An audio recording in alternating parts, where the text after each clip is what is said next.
Section 473. Deleted. Now, no personality chooses a life situation of illness. It chooses the best method it can to aid in overall development. Rob noted, this data is a proof of what Jen and I had been discussing before the session. Seth said, it uses illness as a teaching method and discards the method when the lesson is learned. In entire life situations, I am speaking in terms of a lifelong illness now. The illness is not predetermined by the personality to last the length of the life. Many severe illnesses disappear miraculously. It would seem, though an individual has been plagued since birth. Here the lesson has been learned and the illness as a method discarded. The ego's desire for health and the organism's impetus toward health are constant balances and are always present. The illness is not to be regarded as a natural event, but the reason for its thought. The reason is often a lack of a quality. The realization of the lack and the mental, emotional, and psychic acquisition of the quality brings the illness to a close. Now, this is highly simplified, but the problems that are open problems.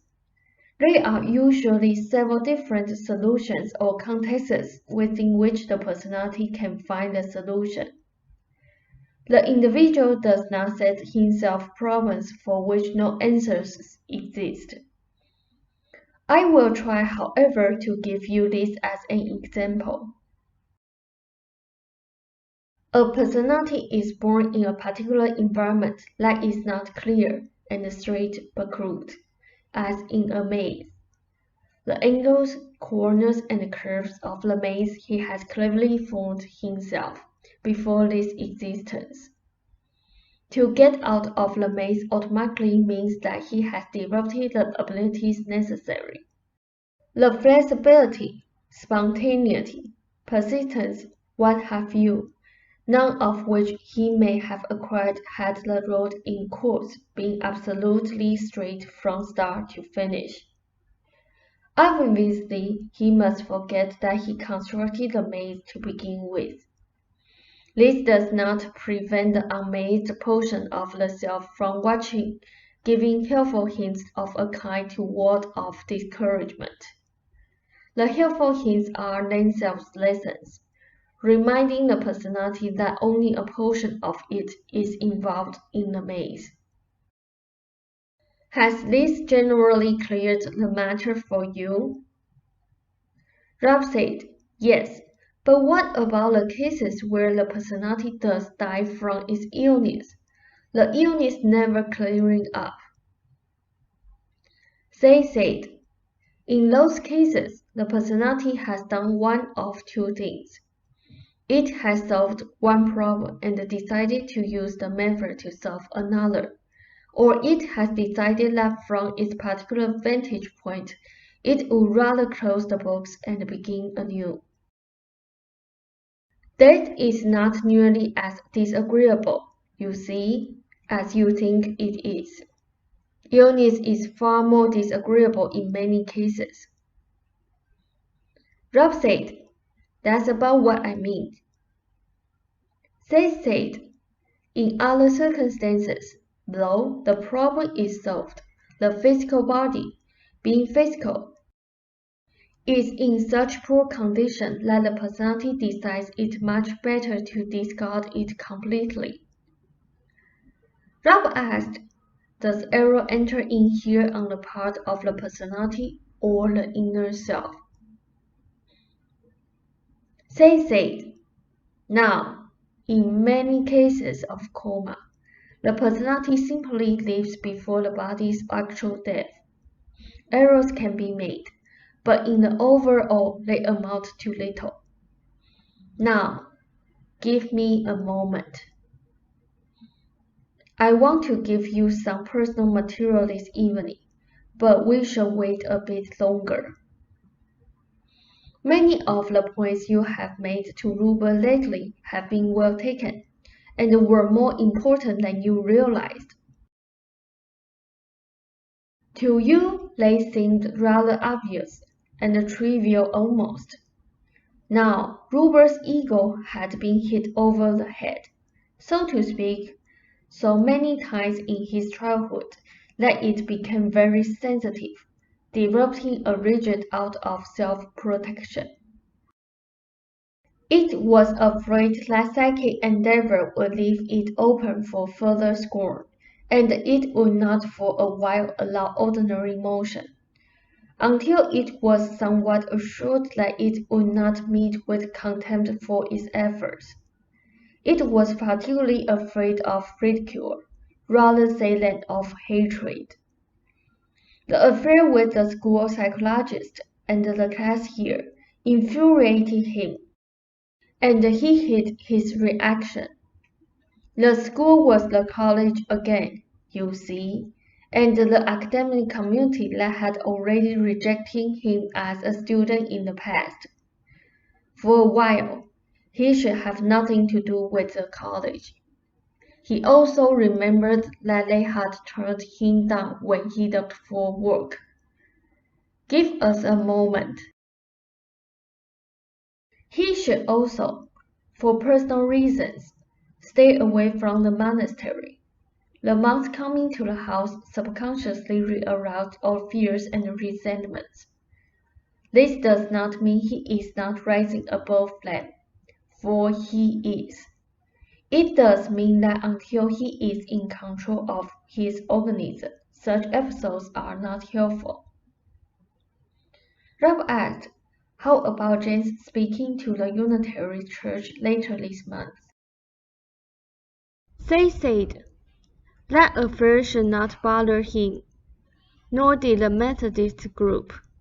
You see, he is really working in new religious frontiers. He has no hang-ups with Protestant groups. Rob asked, do the Gallaghers bother him? They said, give us a moment. In the overall, no. There will be later comments I will make here, however. There are strong sympathies he has in common with the Jesuit, and also strong disagreements that he does not recognize. Rob said, concerning episodes like those with Elmira College, and the monks and the monastery, how come Jane doesn't take steps to protect herself in advance from such implications? They said, he likes to take it for granted, in quotes, that he has conquered such matters. In actuality, the term conquered in itself is a poor one. Now, give me a moment before another question here. Many of the elements of his religious background have been creatively used and built upon, and this involves the complete transformation of potent, unconscious material from potentially destructive to creative centers. What you see as symptoms are those that have not as yet been transformed. Now, this is a creative process where the personality uses for its advantage and development those elements in its background that it seems could have destroyed it. Give us time. Now, regardless of the nature of our sessions, their legitimacy and my own reality, only certain peculiar gifted personalities would be able to make consistent contact, to obtain such information over a period of time. Only a certain kind of personality could find balance between spontaneity and discipline. Literally, as you recognize, a tremendous creative endeavor is required. A personality embarking upon such pursuits had to allow for various emotional and psychic elements from early childhood. These elements would then be put together in such a way that they would give the impetus and the psychic challenge, the need to know, that could result in work like ours. The personality for best purposes would have to be a woman, for the intuitive nature is more easily developed. I do not want to go tonight too deeply into other connotations, for they can lead us astray right now. It was no coincidence, however, that Ruber's father trainer read him poetry, inspired Ruber's love of poetry, and that Ruber would feel that he had to use poetry to express ideas with which his mentor did not agree. The psychic influence of the other priests was far more creative than he realizes, and it was always in the realm of ideas that he rebelled against authority. That is important. He did not leave the church, literally, until long after he had left it spiritually. Yet, all of his religious background gave him an immersion in a strong organized religion. Inside that framework, he learned what was wrong with it. And from his experiences was born the strong inner, barely conscious desire to help his fellow beings emerge into some kind of lucidity. There were strong pressures operating. All that remains is for him to realize that he is indeed now on the right track. Do you want to raise your fingers? Ralph said, yes, I might as well. They said, take your break then. Now, when he is requested to speak as an authority, as at his next engagement, this is something different. He felt that the professor was bringing his students to show them he was a fraud. His sense of duty was actually a cover-up. He knew he did not want the people here, and thought he was a coward. Now, give us time. Legitimate response, legitimate aggressive response, is no problem, for there is no build-up behind it. It clears the system, and the other person can handle it. This Ruber must learn. Often in such situations, he will hurt himself because he has an exaggerated idea of the hurt any normal aggressive reaction, from a frown to a verbal one, can have. He wants to help others. On the positive side, this leads into a new frontiers, and it expands and develops his abilities. It is a basis for his ethical and intuitive achievements.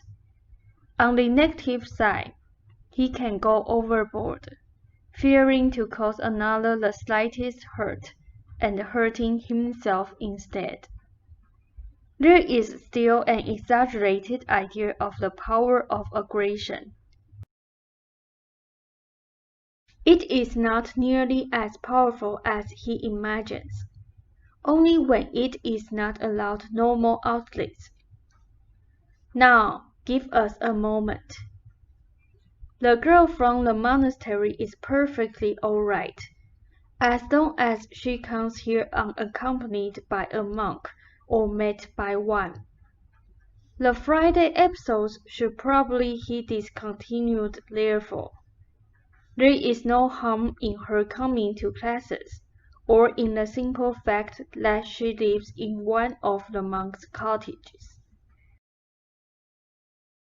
Now, when I gave the session for Our Lady of Venus, I spoke as an authority, as myself, and there was no representative of the college present. This did not bother Ruber, therefore. Now, On one occasion, he did very well, although he picked up strong ideas from you of a negative nature, and this incident in time was connected with the clergy affair. He spoke to Mrs. Stan and her friend, and picked up your ideas concerning the gallery. He did surmount them, you see, and the interview was creative. Rob said, I would like to ask you about such things in the future. Seth said, You may. Give us a moment. The religious area is tricky, because it contains high potentials for his development, and also sore points. You see, if he is asked to speak out of sincere desire, he can do his best. If he feels he is on trial in the religious area, then this has negative connotations. I am trying to get at more material here. When you can manage a trip, it will be advantageous because of the literal bent his mind often takes. To him, a change of environment is a change of mind. There is more here. See if we can get at it. When he feels he has stumbled, he does not walk aright. When he cannot look to the right or the left, it is because he is afraid too. When his ankle bothers him, it is because he fears he might fly off in the wrong direction. When his fingers are full, it is because of accumulated bitterness, unspoken. When his periods are late, he is holding out in courts until he is certain of his direction. Now, all of this serves to impede constructive and creative spontaneity, and when this does find its way though, it is in such an explosive manner that he fears it, because it seems undisciplined. If he lets go creatively, he fears. His aggressions will also be expressed spontaneously. But spontaneously released aggressions are not only natural but beneficial. Others recognize them as legitimate and are geared to handling them. When they are withheld, others intuitively fear an explosion and react accordingly. When Robert finds himself concentrating upon his symptoms, then let it be a sign that no more aggressions are not being recognized, that he is afraid of hurting someone else, and that this is blocking his normal enjoyment of daily activities. Rob asked, what could he possibly do that is so terrible, that would hurt others? Seth said, I explained earlier his exaggerated notion of aggression, and also the reasons behind it. The smallest aggressive jerking of his mother's bed could cause her pain. You see, tremendous self-control was exerted. Do you follow me? Rob said, yes. Seth said, so there was an exaggerated idea of the effect of normally expressed aggression.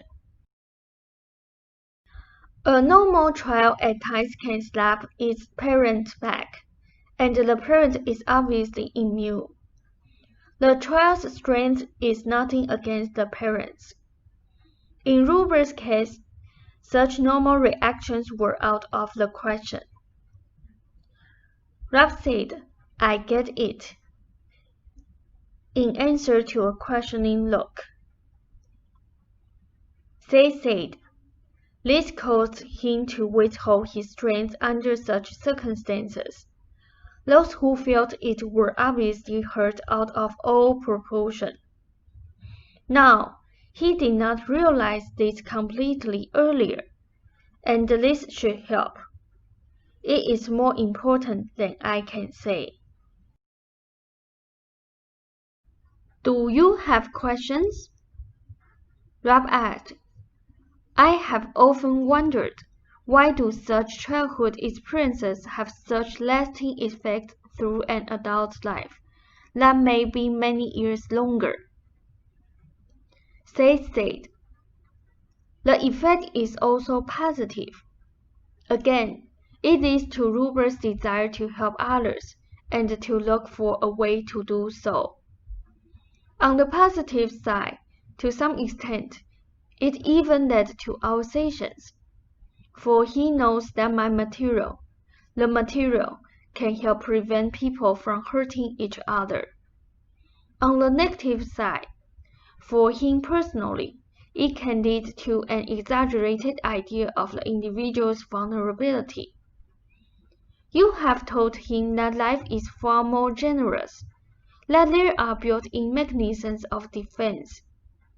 He magnifies the terrors. He imagines with the stray cats, you see, for the same reason. You can help lead him to an understanding of the fact that life is far more vigorous than he realizes. It will also help to point out that he has positively used many of these elements creatively. He must not project an exaggerated idea of the power of aggression. At some time or another, almost every child wishes that his parent or parents were dead, and the parents manage to survive quite well until they are quite ready to leave your sphere of activity. Normal aggressive acts are like microscopic chunks of ash that barely fly very fast or far. It is only highly charged and repressed aggressive energy that turns into bombs. Have him read this session at least several times, and I wish you a fond good evening. Rob said, Good evening, Seth, and thank you very much. It's very good. Seth said, Your prayer efforts are an excellent idea.